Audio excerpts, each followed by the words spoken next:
Aujourd'hui, j'ai commencé ma journée par vous montrer, voilà, toutes ces feuilles, par faire tous des calculs des exposants présents dans la suite de Syracuse. Ensuite, oula, est-ce que je suis avec mon PC? Ensuite, je vais vous montrer donc ces exposants. J'ai essayé d'en faire une fonction. Je me suis dit peut-être ça pouvait être cyclique. Je pensais au sinus, mais bon, j'avais pas beaucoup de données. C'était pas très précis, donc j'ai arrêté de, tout simplement cette piste. Et j'ai essayé de me concentrer, du coup là c'est des écarts multiplicatifs et additifs.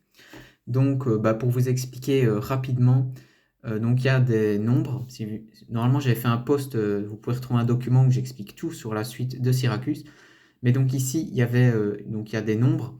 Et là c'est le nombre d'étapes pour qu'il arrive à 1. 2, il faut une étape pour qu'il arrive à 1. C'était juste divisé en 2. Et 3, il y avait 7 étapes. Donc en fonction de ça, j'ai fait un graphique. Et le graphique, en fait, il reprend les écarts. Donc je regarde l'écart entre 0 et 1, c'est 1. Entre 1 et 7, c'est 6. Et donc je fais des graphiques là-dessus pour voir en fait si cette suite de Syracuse, du coup, elle converge. Parce que si on a le vrai graphique, c'est vraiment très divergent. Vraiment, il n'y a rien en commun. Et donc là, ce que j'ai fait, si vous voyez tous les nombres, donc là, ici, ça, c'est les écarts additifs. Si on regarde ici, donc ce que j'ai fait, c'est que j'ai commencé par calculer, comme je vous ai montré juste avant, les écarts. Et ensuite, je refais les écarts des écarts, je refais les écarts des écarts. Et j'ai fait ça 100 fois. Et donc, j'ai trouvé ceci, ici. Donc là, on voit quand même que ça diverge, hein. Ici, on voit que c'est pas, ça va pas en un point. Après, ici, j'ai quand même regardé une fonction moyenne, ici, donc la fonction linéaire, ici. Si ce serait une ligne droite, mais ça ne l'est clairement pas, donc ça va être compliqué ici, tout simplement de prévoir le nombre d'étapes. Et juste en dessous, je vous montre. Là, par contre, je suis beaucoup plus fier de moi, c'est les écarts multiplicatifs, enfin tous les écarts additifs. Donc en gros, j'ai repris ici l'écart multiplicatif de 100. Et sauf que ici, j'ai repris après l'écart, hop, je vais essayer de l'afficher, voilà. Ici, c'est le bleu sur le rouge. Et en fait, j'ai fait l'écart ici multiplicatif, on va dire, ou faire la division. Tout simplement, le bleu divisé par le rouge. Mais le rouge, il vient bien à chaque fois de tout cela, donc des écarts additifs normaux.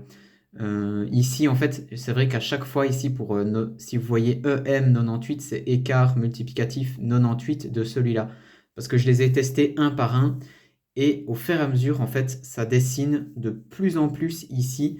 Je vais essayer de vous l'afficher. Je vais peut-être mettre, voilà, dans ce sens-là. Vous verrez mieux. Et donc là, je me dis, peut-être que, ici, je vais montrer peut-être avec mon doigt ici. C'est vrai qu'il est tactile. Hop, peut-être qu'ici, en fait, ça converge, je me dis ici.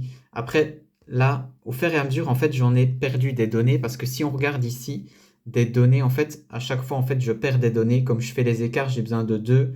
Et en fait, si je ferais l'écart de celui-là, j'aurais 0. Donc, je ne peux pas la prendre.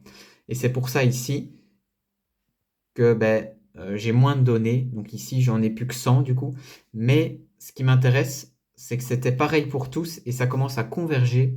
Donc ici, hop, je vais peut-être montrer parce que c'était intéressant. Si ça vous intéresse ici pour Syracuse, hop, voilà.